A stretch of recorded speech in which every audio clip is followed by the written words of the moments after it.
a light on the American justice system and its role in empowering the powerful to take from you.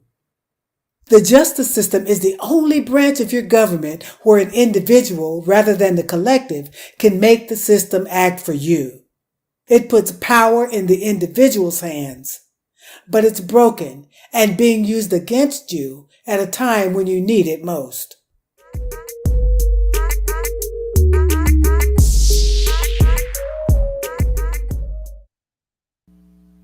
And we are live on Who Wrote That Up For You.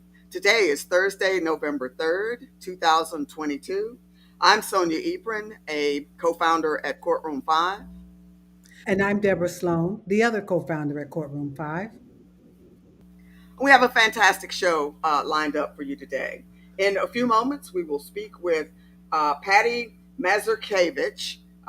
She is a nurse and a certified life care planner. And so we'll learn a little bit about that process and role. A little further into the show, we will speak with Rae Lynn Christians. Rae Lynn is the founder of Integrity Nurse Consulting. They prepare medical cost projections and other certified plans. And so we'll learn a good bit about the use of both of those during the show. Before we get there, though, Deborah, what is on your mind today? What is your issue of the day? Well, I want to dip into the issue of peculiar law things. And my issue today is holding people accountable based on the factors other than guilt. Okay. And in particular, mortgage fraud is is basically a deliberate act of like lying or omitting information in order to mortgage or to influence a mortgage underwriter to lend you something based on a lie. And I'm aware of mortgage companies that did this en masse back in before the 2000, before the market crash, the mortgage crisis back in 2008. To avoid fees and taxes, they set up a scam whereby they created something called a shell company called MERS as a beneficiary for millions of mortgages. And they set up these basically fake mortgages, and they got people like cosmetologists, carpet cleaners, dog groomers, or whoever they could find to sign on as vice presidents, and did all this robocalling and did all that, and basically nothing happened to them. They were basically they benefited from that, and nobody took those. Nobody made them really pay for it.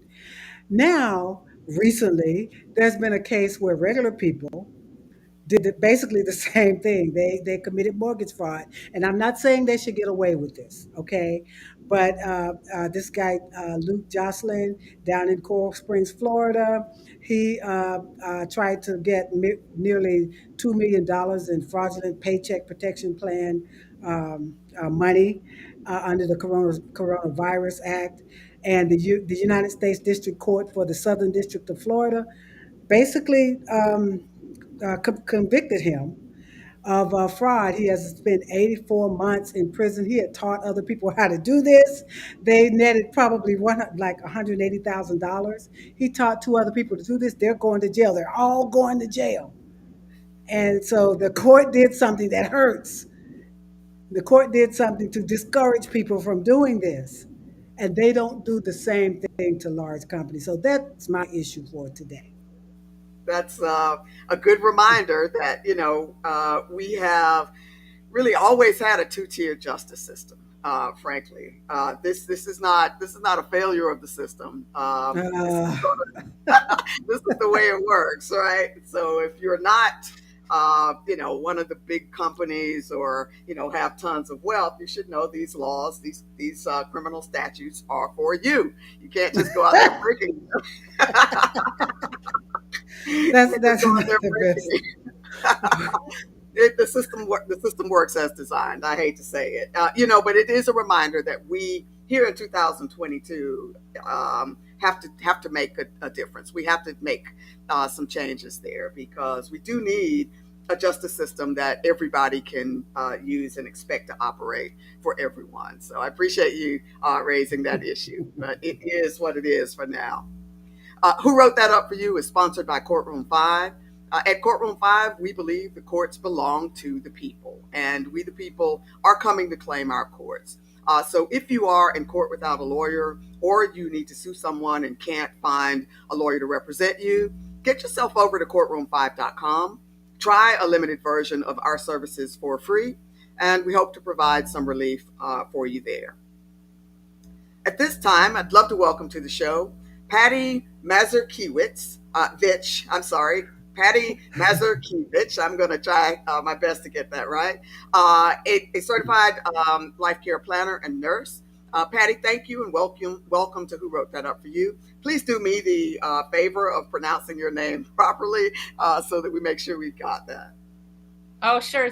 And thanks for having me on to talk about nurse life care planning. And my last name is pronounced Mazurkiewicz. You were really close, so good job. Really appreciate that, Patti. Patti, what is a life care plan and how is it used?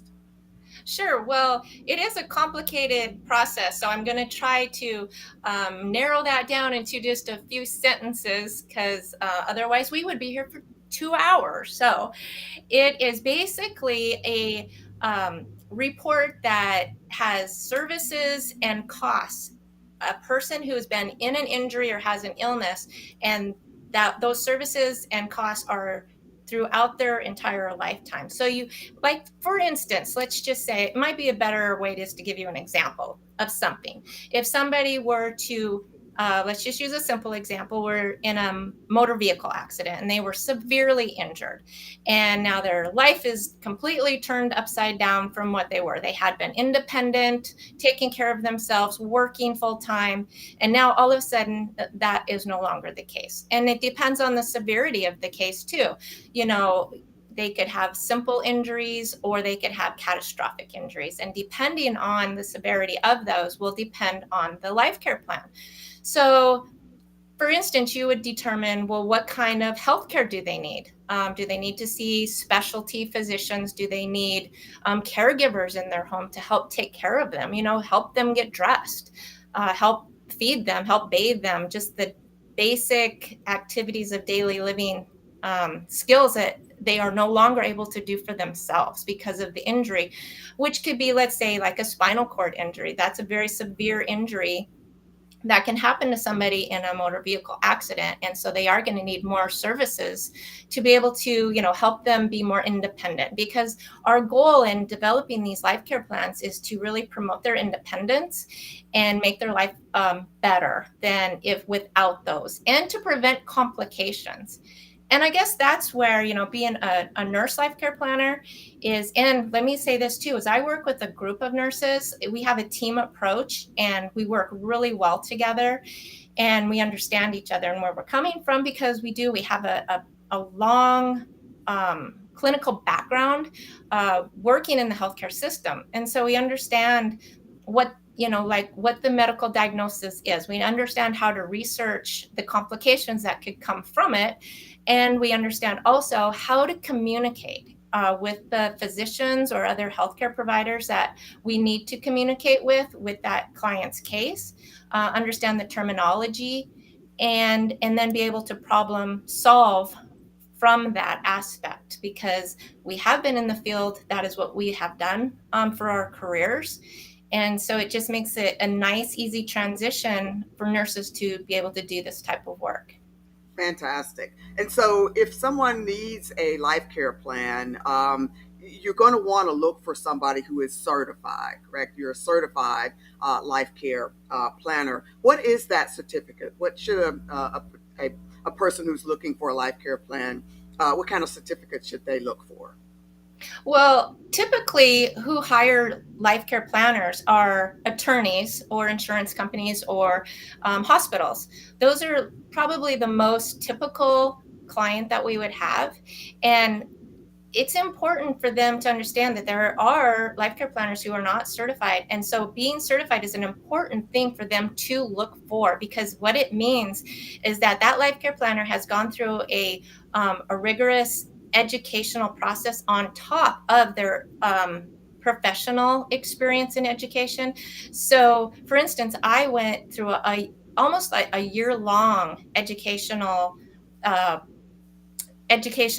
learning process about life care planning, learning about the methodologies, learning about the ethics, learning about how to do it, how to write reports, and what it's all about. It's a whole nother industry that you have to learn about it, and it is complicated. So then you take a test, and then you get certified if you pass that test. And so what the certification tells that attorney, let's just say they are your client, is that that life care planner is more educated, and then therefore their life care plans are going to be more validated in the court system when that life care plan goes to defend the life care plan report in the court of law, because they do have that certification in front of their life care plan.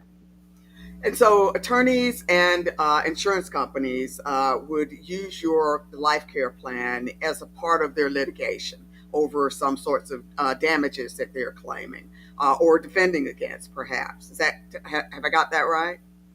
Correct. They use that. The report has different components in it, and they use that report to help settle, whether it's in mediation, and they're trying to settle before they go to court. That is when they would like those reports, because then they can see how much funds that they're going to ask for, and then they'll also be able to read a report in a narrative that they can understand in layman's terms what occurred in that incident. Whether it was a medical malpractice, and you have to kind of explain, change the medical terminology into a layman's term so that the opposing counsel and those involved can really understand the case, because that is important to really get the understanding of what it is that we're even dealing with here, to be able to get down to, let's settle this and come to a conclusion so we get justice for the client. Fantastic, fantastic. Now, how do you go about doing that? This is going to become the result of your work is going to become evidence in litigation. What's the process? I know it's probably different for every case, but is there sort of a standard things that you look to do as you're creating a life care plan?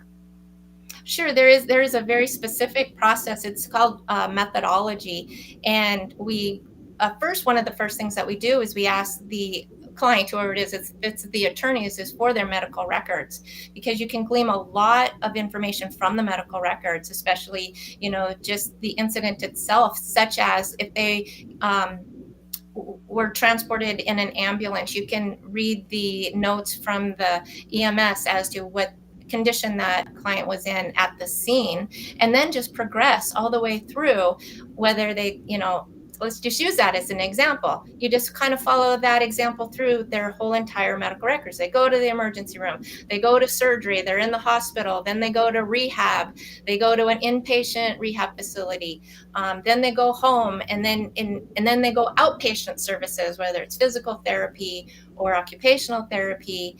And then they have complications, and then they end up back in surgery. And so you glean this entire story from their medical records, and you piece it together. And that is where the narrative part of the report comes from. And that is where you're able to communicate with those involved. This is what happened, and this is what this person went through, and these are the complications that happened during the incident and since, and we're trying to prevent any more complications from happening, or prevent them from happening in the first place, because that is a big piece of life care planning, and injuries are complications. Extraordinary. I really appreciate that explanation. And again, most of the folks who reach out to you would be lawyers and or their insurance companies.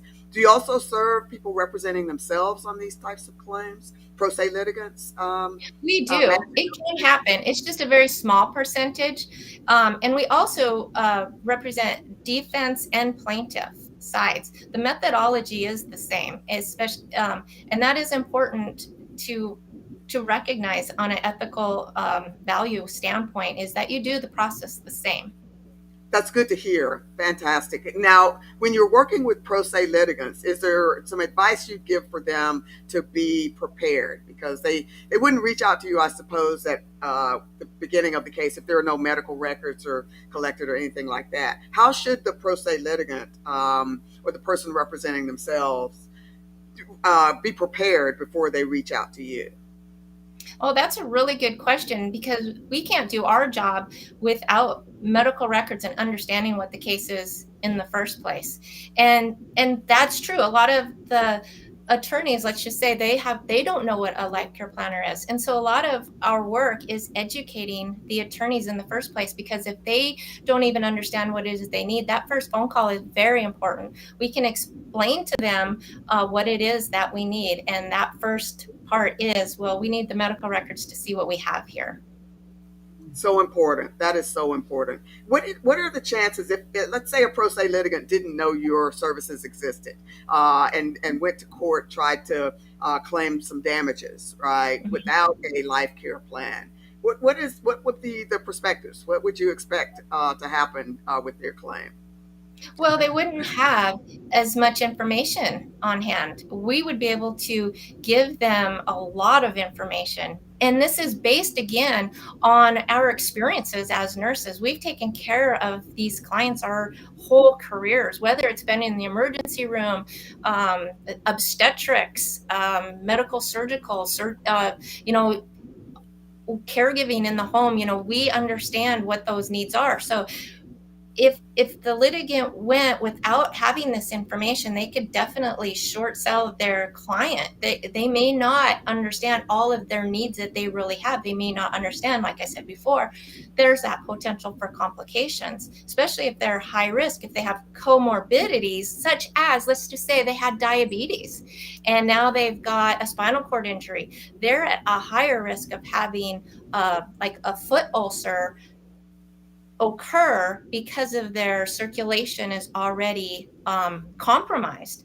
And so you have that higher risk. And so now you want to put into that care plan different recommendations. And so that's going to increase the value and the understanding of the services that are needed for that client in real life to help their life better and more functional and have better outcomes. You really do want the best outcome for them they can be very detrimental circumstances. And so our job is just to make their life more independent, less disability and less complications. And our life care plans in the courtroom then can assist that client to get those services and the value that it holds. They are very valuable.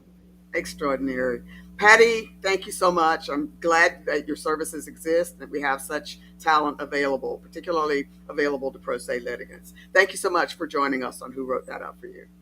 And thanks for having me. All right, Deborah, our second guest is in a rush. How about we delay your quiz for just a moment so that we can speak with Rae Lynn? That works. It's my pleasure to welcome to the show Rae Lynn Christians at Integrity Nurse Consulting and Life Care Planning. Rae Lynn, thank you so much for joining us on Who Wrote That Up For You. Well, thank you for having me. Fantastic. Rae Lynn, what is a life care plan? What is a medical cost projection, and how might it differ from a life care plan? Yeah, good question. And what a great introduction. Patti's amazing. And I sure appreciate having her as a partner. We being a team, that team approach is so important. So a medical cost projection is similar to a life care plan, and a lot of attorneys or insurance adjusters or maybe individuals, in your case, I heard you asking those questions, that might call us, might wonder, okay, how I've got this case here, I've got my personal injury case, or I've got this personal injury case, for example, we're just going to use that, defense or plaintiff, but I don't know how to move it forward. I don't know how to figure out what the future medical costs or future costs for care are, and related to my injury or illness, or their injury or illness. So can you help me with that? And we will say, the first thing we'll do is we'll say, when we're on the phone with that client, we will say, so where are you at in the process? How long are we out from the injury, and what are we doing to what have we done to move forward with your health care and with your progress towards helping you rehab or get a quality of life? And that's a very important question to ask the client. And then once they share that with us, we can sort of help to guide them. We kind of call it a litigation management. We help them, guide them in what do they need. A lot of attorneys or clients think they need a life care plan right off the bat. Sometimes they do, sometimes they don't. What's the best choice? And sometimes we'll talk to them. They'll call and say, we need a life care plan, and we'll ask them those questions, and then they'll tell us, well, we haven't been to mediation yet, or the client is still not been to rehab. So we have a discussion about what would be the next steps to helping that person to get to their maximum medical improvement, or at least get to a place where they're a little more stable. So we can help them figure out with their providers and their caregivers what they're going to need. And if they're going to litigation, if they're going to mediation, a lot of times we will recommend a medical cost projection, which is just a simpler, less expensive, less intensive report, but very comprehensive, just as comprehensive, that we don't like to bring to litigation. We don't want that to go to litigation yet, but it's a tool for the attorney or the person or the insurance adjuster to take to the table when they go to mediation, to help them. They can bring that to mediation and say, this is what we see this client's going to need, or this patient, we call them, is going to need for future care costs. And most of that information is gleaned from the medical records, directly from the medical records. And we may need to get more medical records to do that, but that is what a medical cost projection is. It is, in our methodology, it is one cost versus three. And it's we don't generally have to collaborate with a provider at that point. We will mostly just try to verify most of the information from the patient and from the medical record. And so it's a shortened version of a life care plan that we like to create for the client to go to mediation.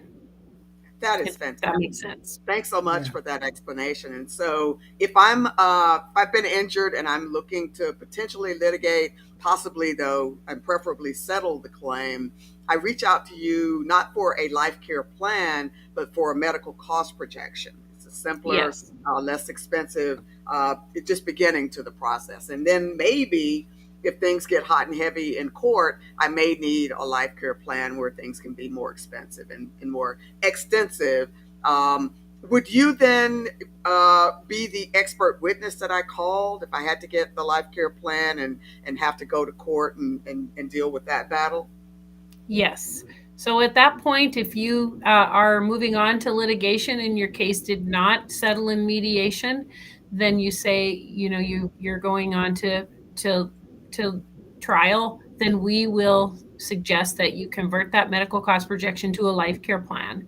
And that's when we get, and a lot of the work is already done. We're spending a lot of time verifying at that point and working more intensively with the client and with the providers and getting maybe additional medical records. It's hard to say. We're doing as much as we can at that point to enlist experts and physicians and do a full assessment with the client, with the patient. The best that we can, try to just close all the, tie up all the loose ends and make everything fit like a glove and fit together. So, and then, it's a comprehensive document that now is going to be shown to the opposing counsel. whether it be defense or plaintiff. And then we are the expert witness for that. So we are having to submit our expert information, and we will be exposed to the opposing counsel, and we may have to go to a deposition or trial. In those Hmm. instances, is the medical cost projection that you would have done earlier privileged, or is that something that you might have to turn over to opposing counsel? And can that be damaging to the life care plan that's ultimately created? You know, and these are questions that we want to be kind of touchy about, because we all as certified life care planners have a methodology that we do follow. We have ethical issues and methodology issues, but we do suggest that they do not turn that over to the opposing counsel. That is our request of them, Got it. and Understood. wait until it's a life care plan. But they do have to show it to them, obviously, when they're in mediation, because they need to justify the costs. Yes. Absolutely, absolutely. Rae Lynn, thank you so much for your service, for making it available to pro se litigants, and yeah, and just for coming on and explaining how this all works. Where can Yeah. people find you online? Well, thank you for having me and having Patti and I. We really appreciate the opportunity to do that and what you guys do. And we have our website is www.integrityrn.com. So RN is in registerednurse.com. Awesome, awesome. Great. We'll certainly All right. share that with our audience. Thank you so much for joining us on Who Wrote That Up for You. We'll have you both again soon. All right. Thank you so much. All right. All right. Fantastic to know Right. that we have those sorts of services available there. That is great. Well, Deborah, in our few remaining minutes, who won yesterday's quiz and what do you have for us tomorrow? Unfortunately, nobody won yesterday's quiz, but let me share it with you. In the lawsuit Kelsey filed against Dr. Fig Newton for medical malpractice, Kelsey applies the principle of res ipsa loquitur in his motion for summary judgment. What is res ipsa loquitur? Res ipsa loquitur means the thing speaks for itself. It's a principle of law that says an injury or a harm would not have occurred without negligence. And negligence is, in fact, implied. There was no winner, but that is the answer for yesterday's question. And then moving on to today's quiz, fill in the blank. A blank is a summary and analysis of relevant law supporting a motion. Is it a memorandum, a pleading, a judicial notice, or a notice of appeal? If you want to participate in today's quiz, send your responses to quiz@courtroom5.com. Looking forward to seeing some answers to that marvelous quiz. Thanks so much. Well, I'm just, again, really, really happy to see services like Integrity RN, Integrity Nurse, and others in that space. I think so few of us as pro se litigants understand the need for that kind of evidence and even just analysis of the damages we might claim in court or defend against, if we're on the other side of the table. It's just really, really valuable to know that those sorts of services are available, even to us. Yeah, it really in a lot of people, especially pro se litigants, don't understand what is critical in a particular claim or claim type. In personal injury damages, it's probably the most important thing that you have to spend so much time on damages, and so the proving those damages and getting an expert to understand what the damages are and to communicate that to the court is, I think, is a critical part of winning or losing your case, and losing as in getting a settlement that you're not happy with, or losing as a plaintiff. So it's very important in a personal injury case that you get experts in the damages section. You remind me, oh, this is a terrible example, and I've written about it on the Oh, blog, so I'll share. It's not just in personal injury, it's in anything. If you're suing somebody, you've got to know what your damages are. It's not just the injury itself, it is what it costs to repair that injury. That's what you're suing for. And I had a exactly. terrible, trivial, compared to some of these issues, but trivial example where I kept getting flat tires in my own driveway because the next door neighbor was dumping old roofing nails into my driveway, and I kept getting flat tires and figured it out, got all my evidence in terms of who was causing the injuries to my tires, and went to court, sued them, proved my case, but I didn't know how much it would cost to buy new tires. Forgive me, this was years ago. I just had no clue. And so, the judge asked me how many miles were on my tires. I had no idea. I just made up a number, 100,000 miles, right? The judge awarded me $5 per tire, okay? The contractor just pulled out a $20 bill and handed it to me in court. I mean, and that was probably due at least 10 times that amount. But you've got to know your damages. So great.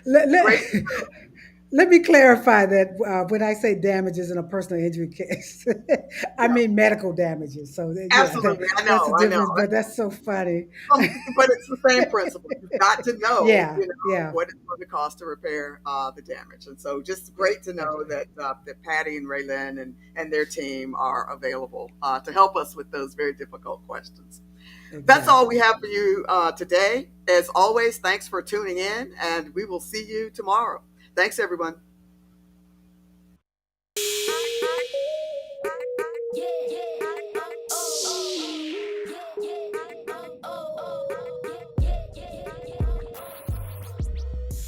Are you feeling beleaguered, angry, or afraid, as if things are spinning out of control and you're powerless to stop them?